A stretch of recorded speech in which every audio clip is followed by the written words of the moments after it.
संकष्टी चतुर्थी तर दर महिन्याला येते, पण अंगारकी चतुर्थीचा योग वर्षातून फार कमी वेळा येतो.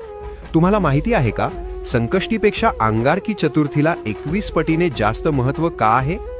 जेव्हा संकष्टी चतुर्थी मंगळवारी येते तेव्हाच तिला अंगारकी म्हटले जाते. याचे कारण पुराणात आहे. अंगारक म्हणजेच मंगळ ग्रह. अंगारकाने गणपतीची हजारो वर्षे कडक तपश्चर्या केली होती.